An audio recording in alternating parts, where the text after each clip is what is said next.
Hi everyone. Over the next few days my wife and I will be attending a few Christmas parties. My wife isn't overly enthusiastic about going, but I do love going to a good old party.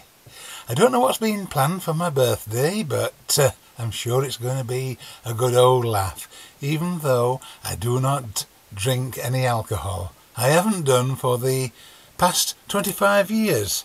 I certainly do love a good old drink of tea though. In the meantime, I'm going to do some washing, polishing and paint spraying. I began by rubbing down this chassis with P80 grade aluminium oxide abrasive paper.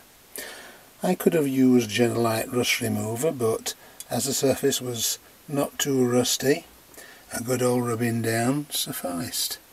Now the front and the back has been rubbed down, I shall progress on to the underside. Generally speaking, undersides of chassis don't suffer as bad with rust like tops do. There is one more rubbing down process to do. That will be done by using 180 grade wet and dry paper. Once complete, the chassis will be given a final clean by dipping a rag into petrol and applying it all over the chassis. The reason I use petrol or gasoline in the USA is it quickly evaporates, leaving little to no residue. All I am doing at this stage is giving a clean look to the metal surface prior to paint spraying.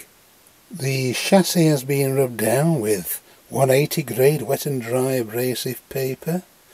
I have also cleaned the surface with petrol. It's a good job I stopped smoking 33 years ago. When I eventually decide to knock off from what I'm doing and go into our house, I'll do what I usually do when I get my hands dirty. I offer to hold my wife in my arms and give her a kiss. She usually calls me a dirty bugger, referring to the state of my hands, of course. But it's something I've always done. It's all taken in good fun, of course. I've rubbed down these bits using the same grades of abrasive paper. There's more to do, so my hands will become dirtier. Experience has shown it is not wise to leave bare mild steel exposed for too long, especially during winter months such as now. It will soon begin to go rusty. Spray paint it, for example, with some primer as soon as possible, like I have done here. I used Simonized cellulose red oxide spray primer. A couple of smooth coats should normally be sufficient. Now that all of this here has been either washed,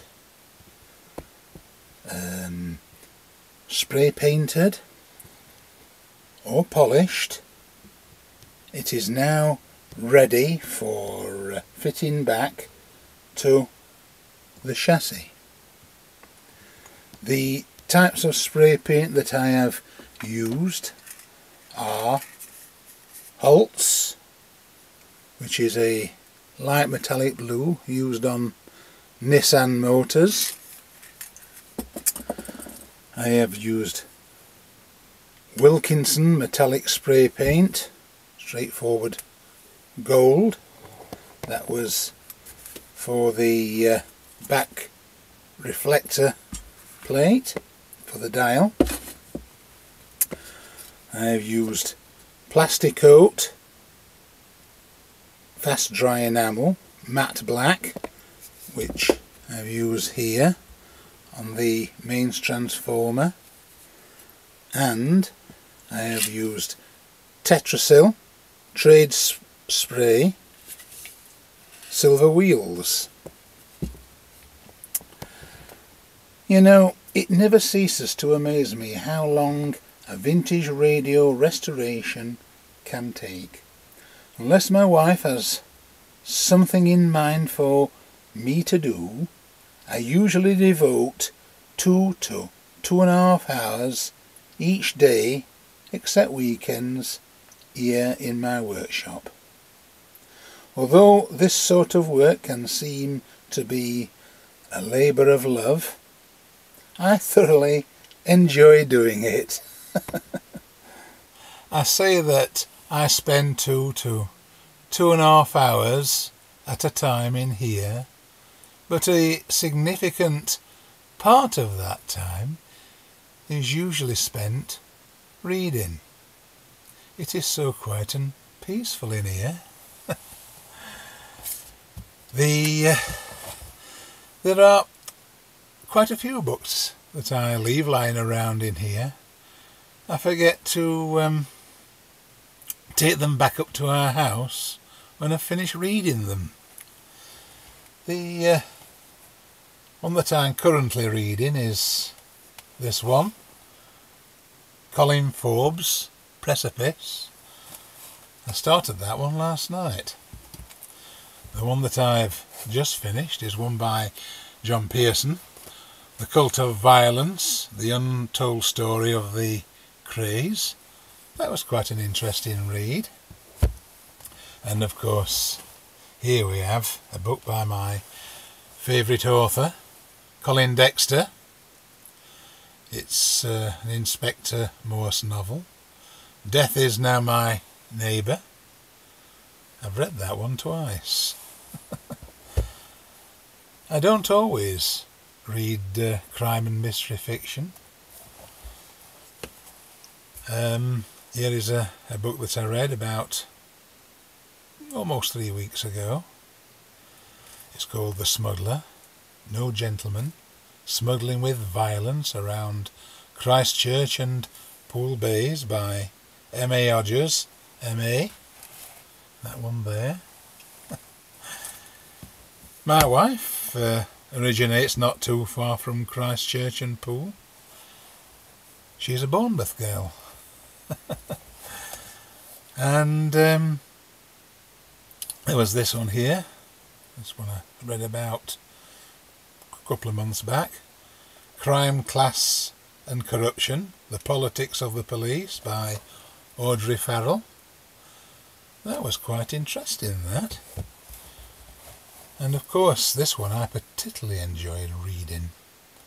It is called Colin's Field Guide to Archaeology in Britain. Eric S. Wood. Yes, I did enjoy reading that. And once I've finished the Colin Forbes book, this is my next read. Anne Frank, The Diary of a Young Girl. I've been after that one for a while, and now that I've got it, I'm going to enjoy reading that. I pick these books up usually from the Salvation Army charity shops, or the British Heart Foundation, or Cancer Research, or something like that. Usually for a few pence, something like 20 pence up to 50 pence. I never pay more than 50 pence, of course, for a book, and I usually return them once I've finished them. The rest of the time in here I do actually devote to vintage radio, like the Regentone I'm currently on with. I remember well my first vintage radio restoration strip down. That was in 1978. That was an old Echo model U29. They were introduced in 1946. my techniques then was not too dissimilar from what I do now. 35 years on, eh? Dear me. There'll come a time when I'll no longer be able to perform this sort of caper. My next production will include rebuilding the Regentone radio chassis. Let's hope that I remember where each component is located. Until then, thank you for viewing. This is me, Phil, wishing you all the very best for the festive season. Goodbye.